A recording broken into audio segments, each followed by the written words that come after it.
Selamat pagi, Bu Yohana. Selaku dosen pembimbing mata kuliah micro teaching, pada kesempatan kali ini saya akan menjelaskan hasil observasi saya mengenai pengelolaan kelas. Apa sih yang dimaksud dengan pengelolaan kelas? Pengelolaan kelas adalah kemampuan guru dalam mengelola sebuah kelas dengan sebuah tindakan seperti mengolah suatu penyusunan data, merencanakan sebuah pembelajaran, mengkoordinasikan situasi dan kondisi kelas, serta melaksanakan proses pembelajaran agar pembelajaran dapat berlangsung sesuai dengan perencanaan awal sehingga dapat menilai hasil belajar murid. Lalu pengelolaan kelas itu juga dibagi menjadi dua. Yang pertama itu ada pembelajaran secara luring atau tatap muka, dan yang kedua pembelajaran daring atau secara online. Sebelum itu, saya akan menjelaskan apa itu pembelajaran secara luring atau yang biasa disebut offline. Pembelajaran luring atau offline biasanya menggunakan media cetak, dapat berupa lembar kerja, bahan ajar, hingga menggunakan alat peraga, dan kegiatan sendiri pun dibantu oleh televisi, radio, dan sejenisnya.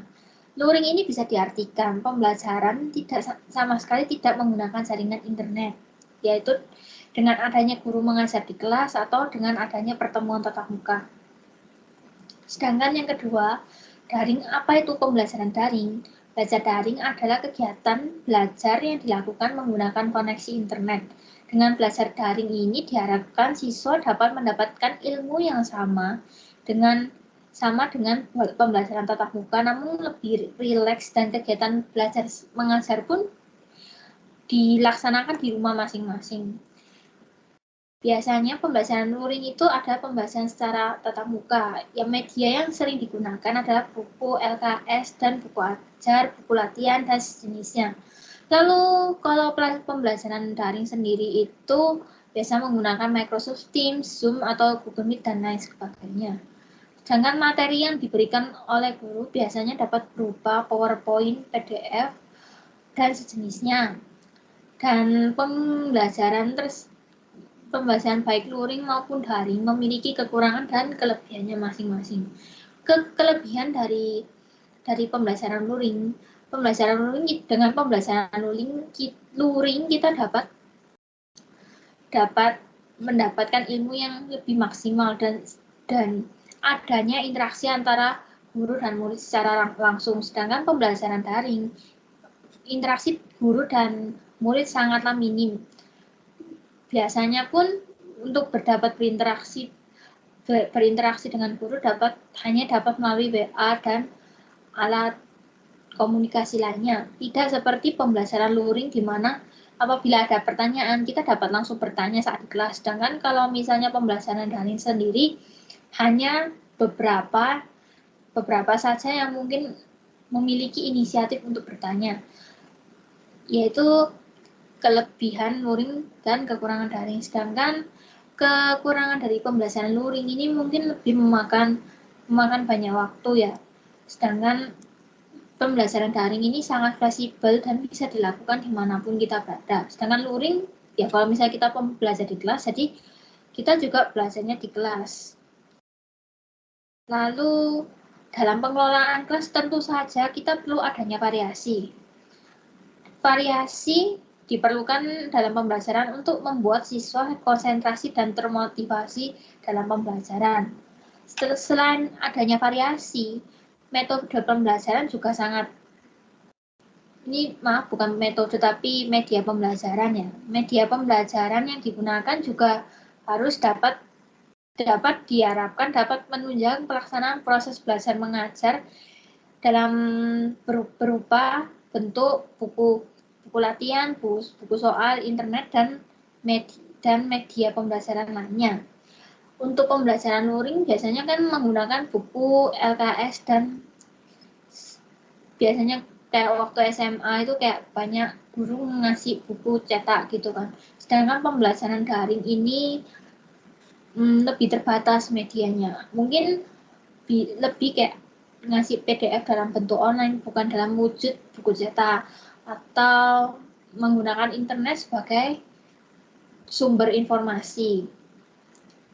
Terus selain itu dalam pengelolaan kelas juga tentu saja harus dapat diharapkan adanya kelompok kecil.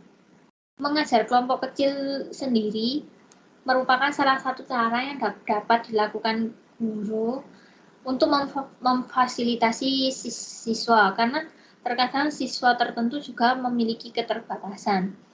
Dengan adanya mengajar kelompok kecil ini diharapkan dapat membantu siswa dalam perkembangan belajar. Lalu tentu saja dalam pembelajaran pasti ada yang namanya kendala pembelajaran. Menghadapi kendala pembelajaran tentu hal yang sangat sering ditemui oleh guru, karena siswa sendiri memiliki berbagai macam karakter yang mungkin sebagai guru nggak semua siswa kita sangat memahami karakter mereka. Apalagi dengan ditambahnya kondisi pandemi seperti ini, pembelajaran secara daring ini menurut saya juga kurang efektif karena guru tidak bisa memahami karakter siswa secara langsung, tidak seperti pembelajaran luring. Lalu bagaimana bahkan tersebut ini dapat dilaksanakan dalam proses pembelajaran?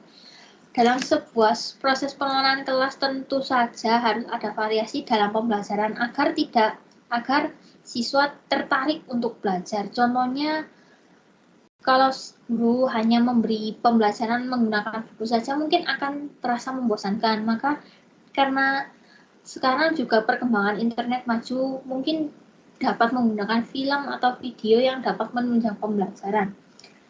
Lalu tentu saja dalam pembelajaran butuh media yang sangat mendukung, dalam entah berupa LKS atau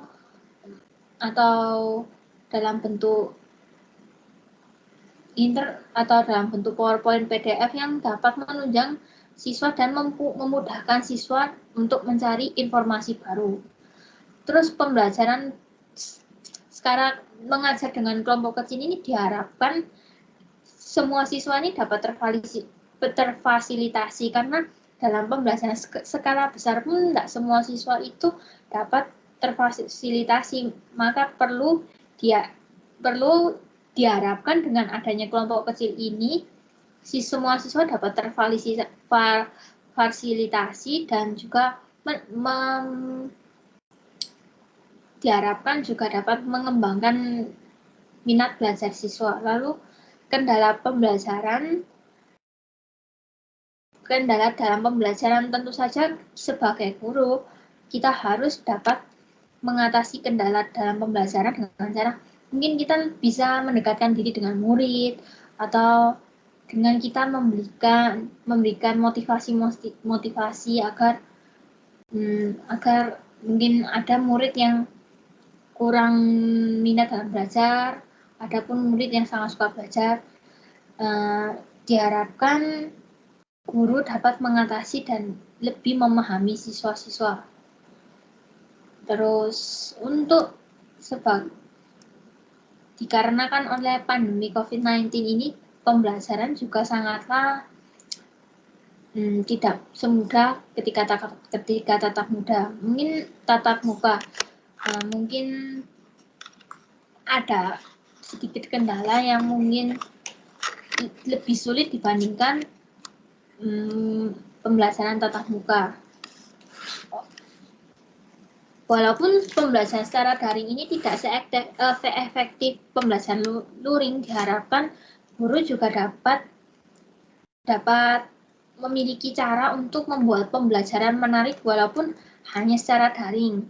Cara yang dilakukan juga dapat memberikan permainan atau memberi pertanyaan kepada murid-murid, kayak misalnya dipanggil satu-satu untuk agar siswanya itu dapat menjawab pertanyaan atas materi yang telah diberikan oleh guru. Terus juga guru harus memikirkan variasi dalam belajar, bagaimana sih caranya agar siswa itu tertarik belajar, lalu media yang mendukung, lalu kelompok-kelompok kecil yang diharapkan dapat memfasilitasi murid yang kurang dalam pembelajaran, dan guru juga harus dapat memahami kendala dalam pembelajaran baik luring maupun daring. Lalu ini sekian dari bagan yang saya buat. Lalu selanjutnya ini adalah video dari hasil observasi video yang sebagai materi observasi saya. Yang pertama ini saya menggunakan video dengan tema cara pelafalan Mandarin atau Pinyin dengan pengajar Jenny. Untuk tingkatan sendiri ini saya tulis tingkatan pemula karena di sini terdapat media seperti papan tulis yang biasanya digunakan ketika pembelajaran secara offline. Terus berikut ini materi observasi saya pembelajaran daring ini saya ambil dari kelas saya dengan tingkat universitas pengajar Chen Ennan. Lalu topiknya itu di untuk murid semester 6, dan saya mengambil dua topik ini untuk bahan observasi saya. Sekian dari saya, terima kasih.